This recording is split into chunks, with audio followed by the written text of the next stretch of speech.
General Motors today said the price tag for President Trump's tariffs was $1.1 billion in the second quarter.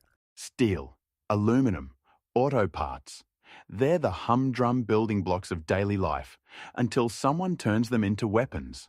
Right now, those metals sit at the epicenter of the fiercest economic showdown in North America. And the tremors are coming straight from 1600 Pennsylvania Avenue. Since sliding back into the Oval Office, Donald Trump has revived tariffs as his signature move. The headline numbers are staggering.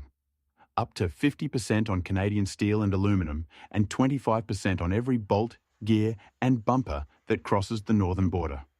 The idea was to safeguard US jobs. Instead, it has detonated a chain reaction that starts in Ontario's blast furnaces and ripples into American driveways, grocery bills, and even polling numbers.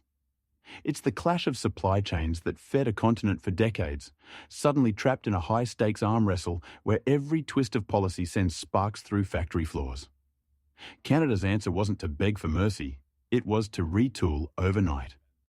Premier Doug Ford showered cash on everything from beer can lines to skyscraper rebar, while Prime Minister Mark Carney slashed red tape, guaranteed cheap power, and handed out lightning-fast permits.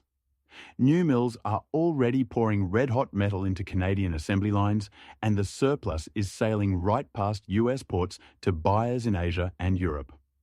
What began as a defensive crouch is fast becoming a full-scale industrial pivot and a blueprint for making the entire economy tariff-proof the next time someone in Washington decides to play hardball.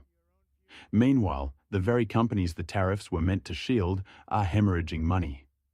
General Motors chalked up a $1.1 billion second quarter loss to nothing but pricier inputs. Stellantis bled $2.7 billion in the first half of the year. A single SUV frame can crisscross the US and Canada-Mexico border half a dozen times before it's finished, and every crossing now triggers another duty. US steel prices have spiked roughly 30% since March, inflating production costs by $2,000 to almost $5,000 per vehicle before the first coat of showroom paint even dries. Ottawa smells leverage. For the first time in decades, every Canadian premier left-right and centre agrees on one thing: no deal beats a bad deal. Tokyo and London swallowed 15% ceilings just to stay on Trump's Christmas card list. Yet America's single biggest customer won't blink. The White House keeps spinning its tariff roulette wheel.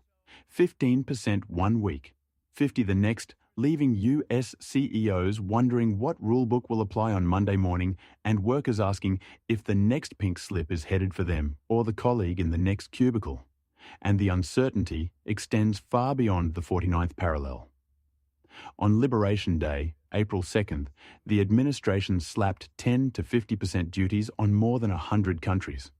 35 on Canada, 30 on the EU, 50 on China. Wall Street braced for carnage.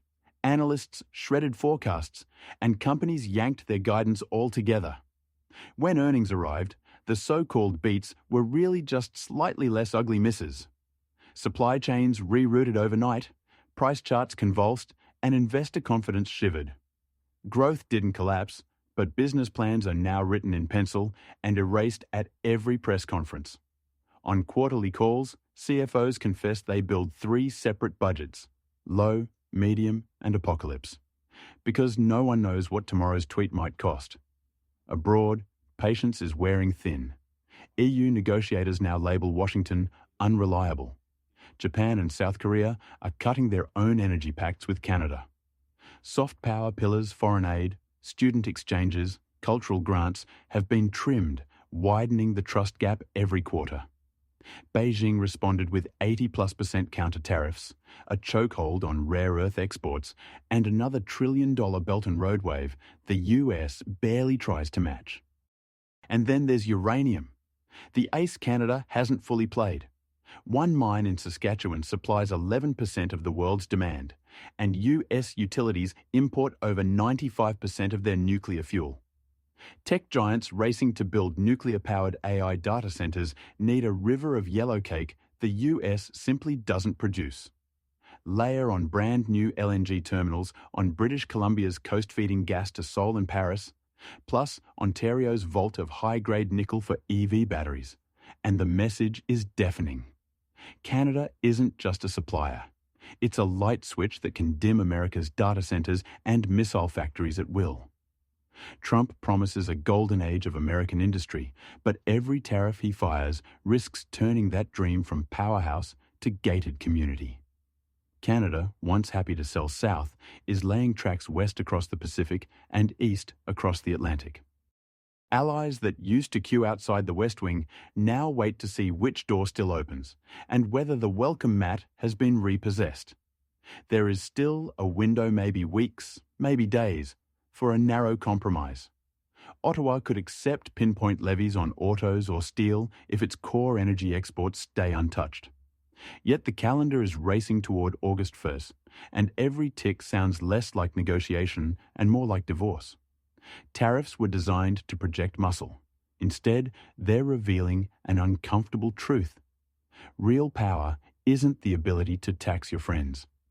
It's the ability to stay indispensable to them.